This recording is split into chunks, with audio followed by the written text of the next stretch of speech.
भारत में बाँस के लिए अवसर और चुनौती।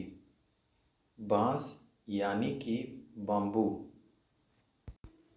भारत के पूर्वोत्तर के क्षेत्रों में किसानों की आय को 2 गुने की रफ्तार से बढ़ाने में, रोजगार के अवसरों में वृद्धि करने के लिए और लोगों की आजीविका में सुधार करने में बाँस यानी कि बम्बू, जिसे इंग्लिश में बम्बू भी कहते हैं, का अहम योगदान है। वहाँ अच्छे फसल के रूप में इसे देखा जाता है। वर्ष 2017 में भारतीय वन अधिनियम 1927, इंडियन फॉरेस्ट एक्ट 1927 में संशोधन किया गया। बाँस को वृक्षों की श्रेणी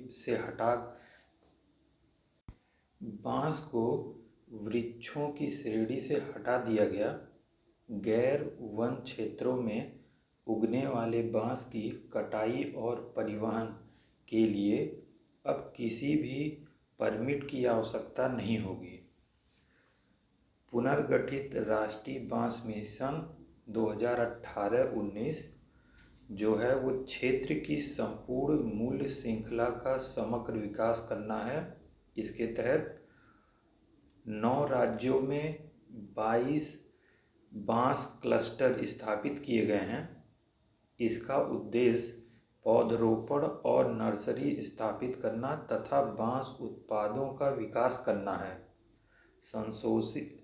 संशोधित आयात नीति जो थी, इसमें मॉडिफाइड इंपोर्ट पॉलिसी, देश में बाँस उद्योग की प्रगति सुनिश्चित करना, यही इसकी नीति है, आयात नीति।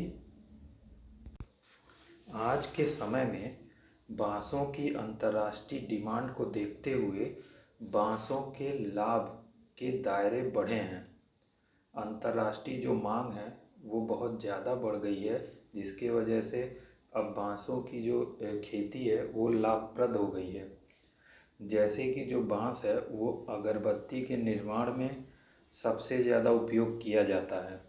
इससे कुटीर उद्योग में बड़े पैमाने पर रोजगार के अवसर उत्पन्न होते हैं।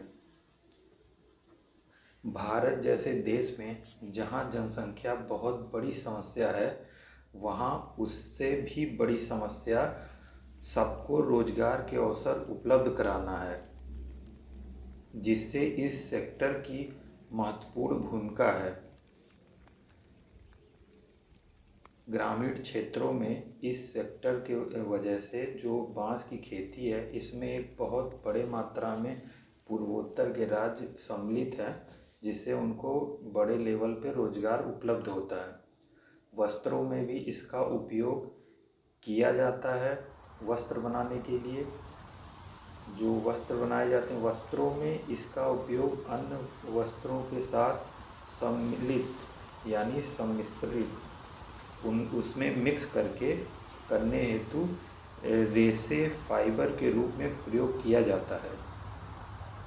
सस्ते पॉली हाउस विशेष फलों के पादप जो विकास हेतु पॉलीथीन का एक रक्षात्मक छायाप्रद अवसर होता है का निर्माण किया जाता है। यानी जो सस्ते पॉली हाउस होते हैं उनका निर्माण भी इसके द्वारा किया जाता है। आजकल आप लोगों ने देखा होगा कि जो खेती होती है, जो फसल की जाती है, वो कई सारी पॉली हाउसों के बीच में की जाती है कि उन्हें एक अच्छा इन्वायरमेंट मिल सके। तो उसको बनाने के लिए पॉली हाउसों को यहाँ पे बाँस का भी इस्तेमाल किया जाता है।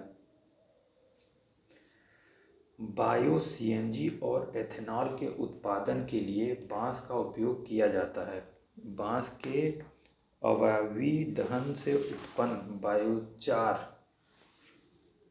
मृदा की जैविक कार्बन में वृद्धि करता है। बंजर भूमि पर बाँस के पौधरोपण की बेहतर संभावनाएं होती हैं, क्योंकि जो बंजर भूमि है वहाँ पे भी बाँस अच्छे से उसकी खेती की जा सकती है, उसको अच्छे से उगाया जा सकता है। इसलिए इसको बहुत उपजाऊ ज़मीन की ज़रूरत नहीं होती है। बंजर खेती पर भी बाँस की अच्छी उपज ली जा सकती है। भारत के पूर्वोत्तर के राज्यों में बाँस की प्रचुरता और इसकी उपलब्धता बहुत अधिक है। जो भारत का पूर्वोत्तर राज्य है वहाँ बाँस सबसे अधिक पाया जाता है। बाँस की विविधता में भारत जो है दूसरे नंबर पे है।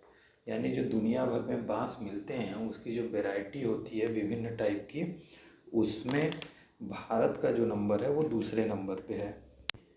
ये जो बाँस है वो घास कुल का पादप है। ये तीव्र गति से विकसित होता है। लगभग इसे 5 वर्ष लगते हैं जब ये काटने योग्य हो जाता है। यानी कि इसको 5 वर्ष में इसकी फसल आप ले सकते हैं बाँस की।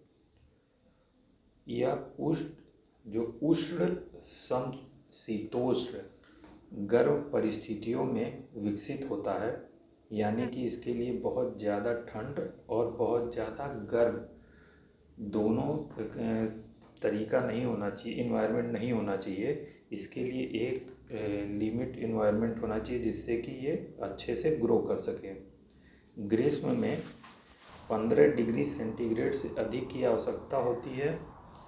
बाँस के रोपण के लिए 4.5 से 6 पीएस तक के बलुआ चिकनी मिट्टी की आवश्यकता होती है। भारत में बाँस 10 मिलियन हेक्टेयर क्षेत्र में उगाया जाता है, जो कुल वन क्षेत्र का 13% यानी 13% भाग में विस्तारित है। भारत में बाँस का कुल उत्पादन 5 मिलियन टन प्रति वर्ष होता है। लगभग 8.6 मतलब 8.6 मिलियन लोग अपनी आजीविका के लिए बाँस पर निर्भर हैं। इस समय 8.6 मिलियन लोग यानी कि लगभग 85 लाख लोग बाँस पर निर्भर हैं भारत में।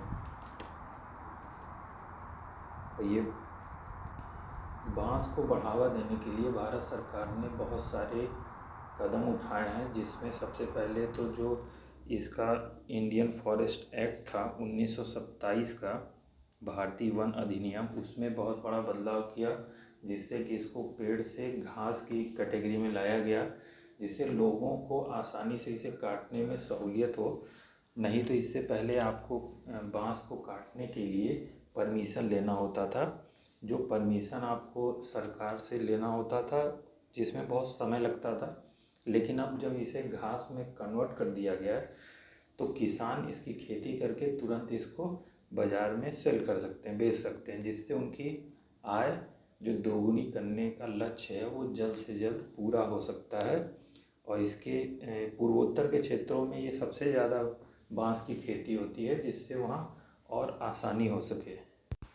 भारत में बाँस के लिए जो अवसर हैं और उसकी जो चुनौतियाँ हैं उसके बारे में एक डिस्कशन हमने किया है।